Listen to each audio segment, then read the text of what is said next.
Vor kurzem haben wir euch schon mal das Protokoll Cega Finance vorgestellt. Eine Plattform, mit dessen Hilfe ihr vollautomatisch und vertrauenslos Stillhaltergeschäfte mit Optionen vornehmen könnt.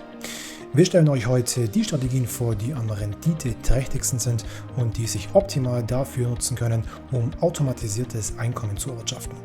An alle Renditejäger, das könnte euch interessieren. Bleibt dran und bis gleich.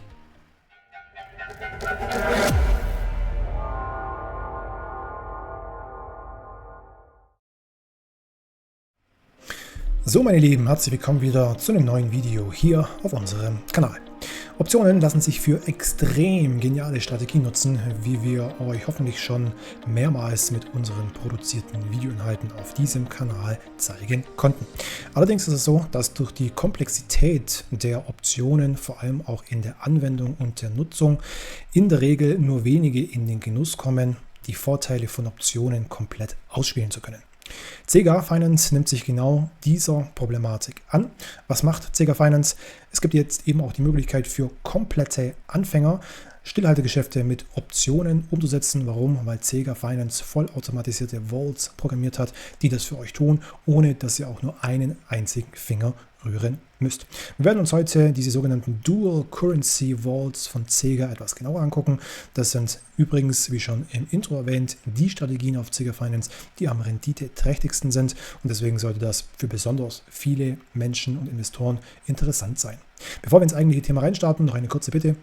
Wenn ihr es schätzt, dass ihr mehrmals pro Woche diese hoffentlich mehrwerthaltigen Informationen und Videos von uns erhaltet, dann hinterlasst sehr gerne einfach nur einen Daumen hoch. Das würde uns allein schon dabei helfen, dass unser Kanal mehr wachsen kann. Oder ihr könnt auch einfach nur einen Kommentar unter den Videos hinterlassen. Vielen Dank für eure Unterstützung und jetzt starten wir.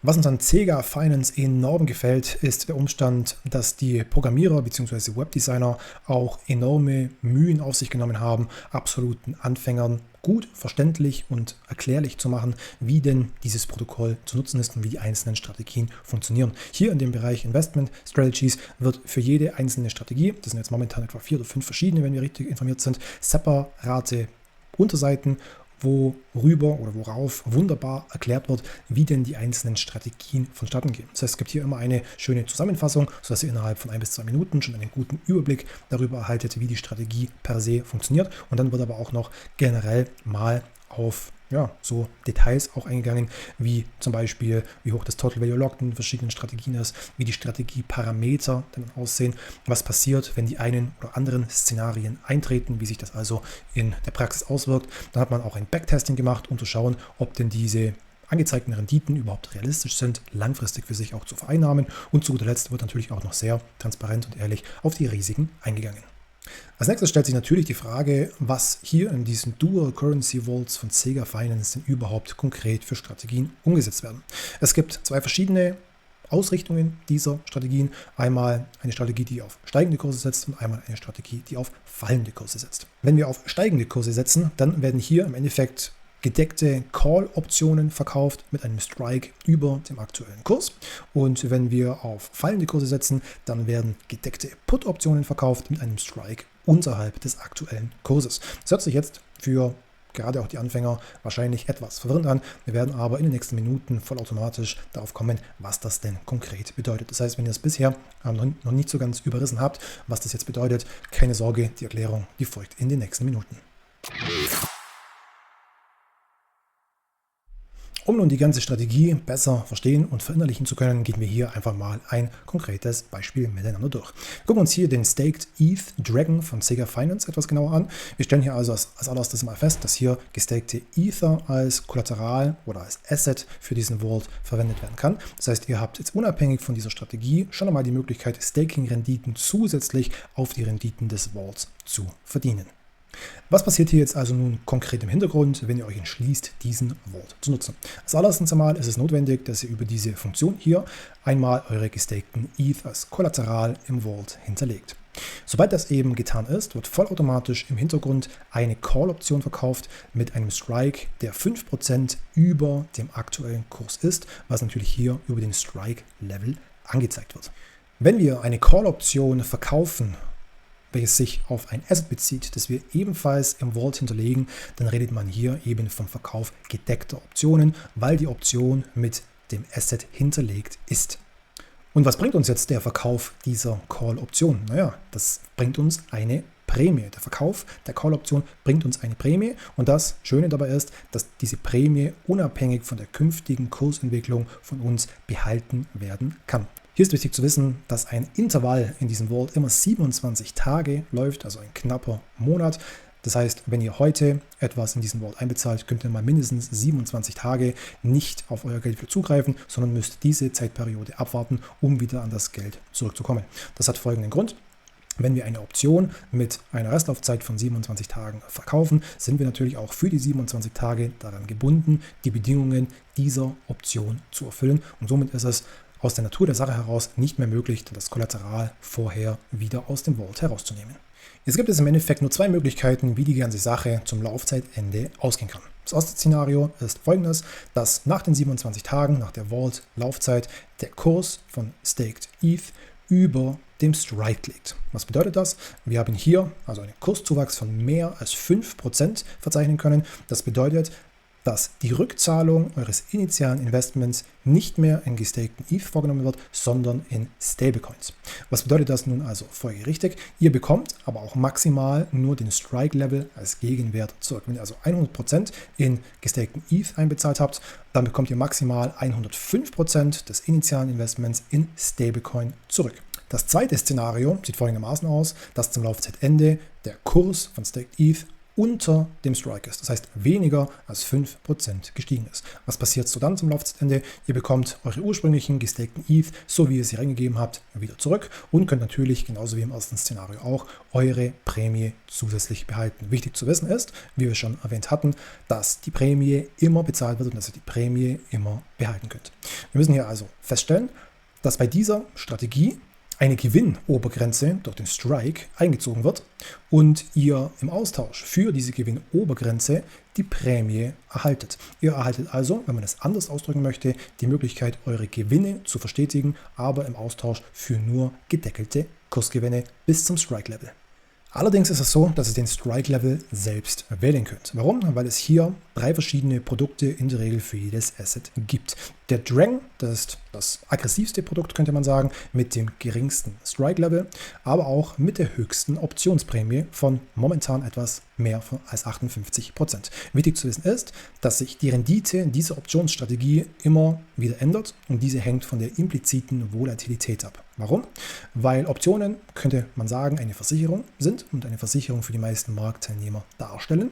Und somit wird natürlich die Versicherungsprämie höher, je größer die Angst am Markt ist. Und die Angst am Markt wird gemessen über die implizite Volatilität. Wir haben jetzt also über das erste Produkt gesprochen, über den Dragon, der grundsätzlich ein Strike-Level hat von 105%. Es gibt aber auch noch die Möglichkeit, den Elephant zu nehmen. Der hat dann ein Strike-Level von 110%, hat aber bedingt durch die Tatsache, dass er hier ein größeres Kursgewinnpotenzial hat, geringere Optionsprämien zur Folge. Und zu guter Letzt gibt es auch noch hier den Wal, der hat ein Strike-Level von 130%. Da kann also der Kurs innerhalb dieser 27 Tage sehr, sehr massiv steigen und ihr nehmt trotzdem 100% der Kursgewinne mit. Dafür ist die Rendite der Optionsprämien hier nur noch im einstelligen Bereich. Wir haben uns jetzt gerade eben eine Wortstrategie von Zege angeguckt, die auf steigende Kurse ausgelegt ist. Jetzt gibt es das Pendant natürlich auch noch für Fallenkurse mit dem USDT Dragon zum Beispiel. Was wird hier im Endeffekt gemacht? Ähnlich wie bei dem Staked ETH Dragon, nur eben mit Stablecoins und in eine andere Richtung spekuliert. Ihr hinterlegt hier Stables, in diesem Fall USDT, und hier wird dann automatisch wieder eine Put-Option auf die USDT verkauft.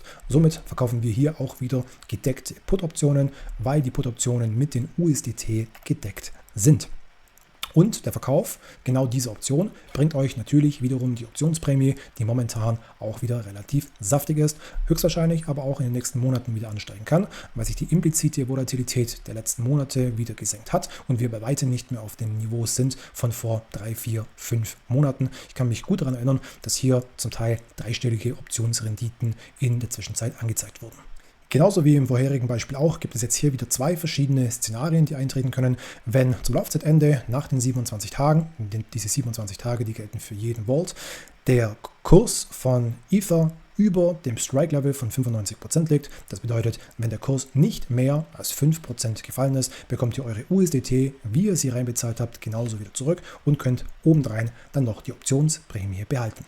Das zweite Szenario, das eintreten kann, ist, dass der Preis von ETH um mehr als 5% fällt, das heißt, wir unter dem Strike-Level ankommen. Und dann ist es natürlich wiederum so, dass ihr die Prämie, so wie sie gezahlt wurde, auch vollständig behalten könnt. Allerdings wird euch dann euer Gegenwert in ETH angedient und somit dann eben auch mit einem gewissen Kursabschlag. Man könnte hier die Analogie nennen, um die Strategie noch besser greifbar zu machen, dass in diesem Vault eine Limit Order hinterlegt wird, die 27 Tage lang aktiv ist und die euch verpflichtet, ETH zu 95% des initialen Wertes zu kaufen, sobald der Kurs darunter oder darauf liegt. Und für diese Verpflichtung, die ihr eingeht, bekommt ihr die Optionsprämie bezahlt. Auch in diesem Produkt kann der Strike wieder individuell gewählt werden. Es gibt wieder die drei Produkte Dragon, Elephant und Wal. Und hier habt ihr einen Strike-Level von 95 beim Dragon, wie ihr schon gesehen habt. Beim Elephant sind es 90%, das heißt, da kann der Ether-Preis um 10% fallen. Und erst so dann werdet ihr in den Genuss von angedienten Ether kommen. Dann ist natürlich hier auch wieder die APR etwas geringer, weil natürlich auch das Risiko geringer ist, dass dieser Fall eintritt. Und zu guter Letzt bei dem USDT-Wal ist es so, dass das Strike-Level bei 70% liegt. Das heißt, da kann ETH bis zu 30% fallen und erst danach bekommt ihr die ETH als Gegenwert wieder angedient. Hier ist es dann aber auch wieder so, dass die Renditen, die jährlichen Renditen, bloß noch einstellig sind. Wie ihr in diesem Video nun gesehen habt, ist es möglich, mit dem Verkauf gedeckter Optionen auch über CK Finance massive Zusatzrenditen zu erzielen, die zum Teil 2- bis 3-stellig pro Jahr ausfallen. Die Höhe ist natürlich immer davon abhängig, wie hoch die implizite Volatilität am Markt ist. Wie wir schon ausgeführt haben, je höher die Angst, desto höher sind die Optionsprämien, je geringer die Angst, desto geringer sind die Optionsprämien. Die CK Vaults, die wir euch vorgestellt haben, die funktionieren wirklich einwandfrei und vollautomatisch, ohne dass ihr auch nur einen einzigen Finger rühren müsst. Ihr habt sogar die Möglichkeit zu sagen, dass der Intervall immer wieder automatisch verlängert wird und ihr könnt natürlich auch euch dazu entschließen, nach 27 Tagen immer wieder rauszugehen. Für jeden Risikoappetit ist hier etwas vorhanden. Warum? Weil es mehrere Möglichkeiten gibt, die Strike-Levels zu wählen. So dann ändern sich natürlich aber auch die erhaltenen Optionsprämien. Wer sich mit dem manuellen Handeln von Optionen noch nicht so auskennt oder es sich einfach nicht zutraut, der ist hier auf alle Fälle unserer Meinung nach mit CK Finance und den dahinterliegenden Options Vault Strategien wunderbar bedient. Wir hoffen, dieses Video hat euch gefallen. Eine weitere Möglichkeit, einen weiteren Anreiz, wie ihr zusätzliche Renditen mit euren Kryptos erzielen könnt, ohne dass ihr allzu viel selbst an Arbeit investieren müsst. Wenn es euch gefallen hat, dann lasst sehr gerne einen Daumen hoch, leitet auch gerne diese Videos an andere Interessierte und so weiter. Und wir sagen wie immer, danke für eure Aufmerksamkeit und bis zum nächsten Video.